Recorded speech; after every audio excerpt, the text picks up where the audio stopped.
ሄሎ ሻሎም ሻሎም።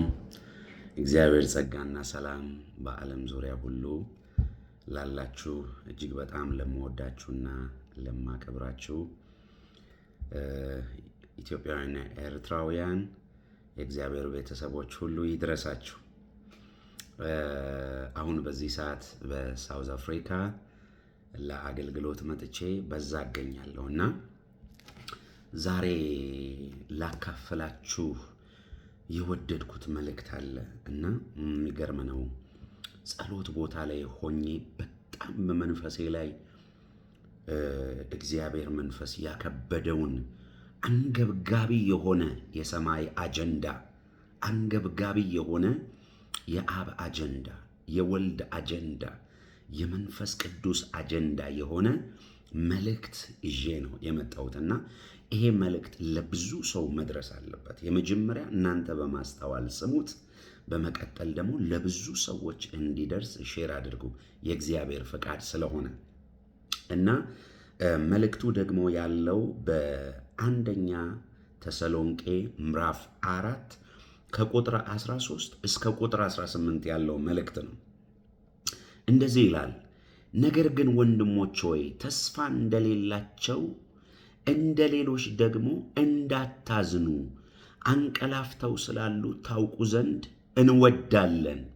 ተስፋ እንደሌላቸው እንደ ሌላ ሰዎች እንደ አሕዛብ እንዳታዝኑ ካለ በኋላ ኢየሱስ እንደሞተና እንደተነሳ ካመንን እንዲሁ በኢየሱስ ያንቀላፉት እግዚአብሔር ከእርሱ ጋር ያመጣቸዋልና። አይታችኋል።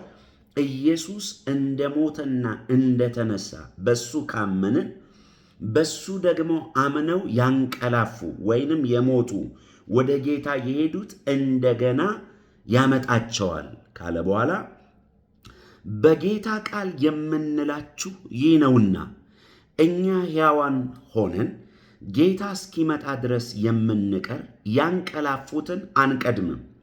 ጌታ ራሱ በትእዛዝ በመላእክት አለቃ ድምፅ በእግዚአብሔር መለከት ከሰማይ ይወርዳል።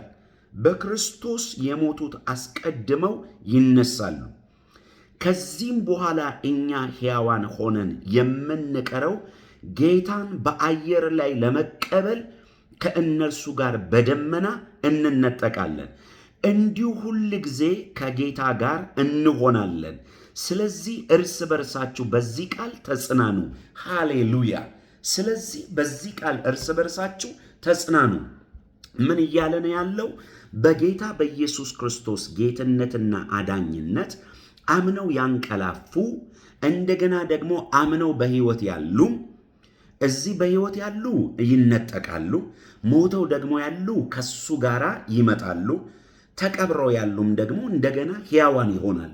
ስለዚህ ተስፋ እንደሌላቸው ሰዎች እንዳታዝኑ፣ እንዳትጨነቁ፣ እርስ በርሳችሁ በዚህ ቃል ተጽናኑ። ከኔ ጋር አንድ ሰው እንደዚህ በል፣ ኢየሱስ ክርስቶስ ተመልሶ እንደገና በክብር ይመጣል በሉ። ዛሬ አጭር መልእክት ላስተላልፈላችሁ ነው የመጣሁት። የመልእክቴ ዋና ሐሳብ ኢየሱስ ክርስቶስ ተመልሶ ይመጣል። በጌታ በኢየሱስ ክርስቶስ አምናችሁ የዳናችሁ በዚህ ቃል ተጽናኑ። በጌታ በኢየሱስ ክርስቶስ ያላመናችሁ ደግሞ የዘላለም ሕይወት የሚባል አለ በክርስቶስ ኢየሱስ በማመን። እንደገና በክርስቶስ ኢየሱስ ያላመነ ሰው ደግሞ ለዘላለም የሚጣልበት፣ ትሉ የማይሞትበት፣ እሳቱ የማይጠፋበት የእሳት ባህር ሲኦል ገሃነም የሚባል አለ። ከዚህ ሲኦልና ገሃነም ስልጣናችሁ አያድናችሁም። የሀብታችሁ ብዛት አያድናችሁም። የትምህርታችሁ የእውቀታችሁ ብዛት አያድናችሁም። በምድር ላይ ያላችሁ ገናናነታችሁ አያድናችሁም። ከዚህ የእሳት ባህር ከሲኦል ከገሃነም እሳት ሊያድናችሁ የሚችለው ኢየሱስ ክርስቶስ በመስቀል ላይ ስለ ሰው ልጆች ሲል ሰርቶ የፈጸመውን ሥራ በማመንና በመቀበል ነው ከዚህ ማምለጥ የሚችሉት። በክርስቶስ ኢየሱስ ደግሞ ያመኑ የዘላለም የማይጠፋ ሕይወት አላቸው። ለዘላለምም ከእግዚአብሔር ጋር አብረው ይኖራሉ። ስለዚህ በጌታ በኢየሱስ ክርስቶስ ደግሞ አምናችሁ የዳናችሁ ሰዎች ጌታ ተመልሶ ስለሚመጣ ጌታን እንዳገኘ ሰው ዘወትር ከቃሉ ጋር ኅብረት በማድረግ ዘወትር የእግዚአብሔርን ፊት በጸሎት በመፈለግ በቅድስና በጽድቅ እግዚአብሔርን በመፍራት ብርሃናችንን በሰው ሁሉ ፊት እያበራን ልክ ሙሽራ ባሏን እንደምትጠብቅ በናፍቆት ሆነን ጌታን እንድንጠባበቅ ዛሬ ላነቃቃችሁና ላሳሰባችሁ ነው የመጣሁት። ኢየሱስ ክርስቶስ እንደገና ተመልሶ በክብር ይመጣል። ይህንን ቃል ሳስብ ሁል ጊዜ ወደ ልቤ የሚመጣው አንድ ነገር ነው።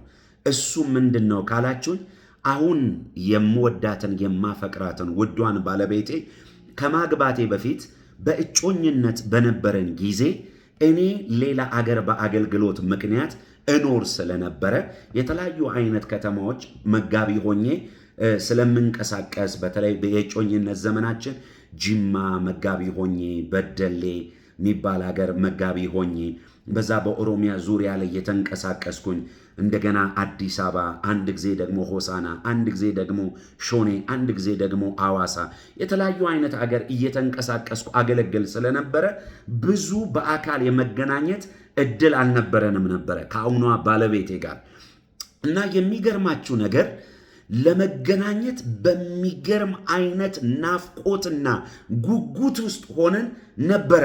በማገኛት ጊዜ በአካል የማገኛት በብዙ ናፍቆት በብዙ ጉጉት እኔ ይገርመኛል፣ ይደንቀኛል።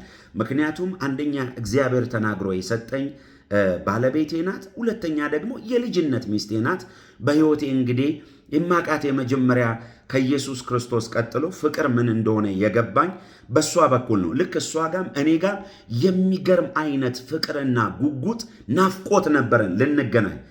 በተለይ እኔ ካለውበት አገር እሷ ወዳለችበት አገር ልመጣ ስል 2-3 ቀን ሁሉ እንቅልፍ ላይ ወስደን ይችላል።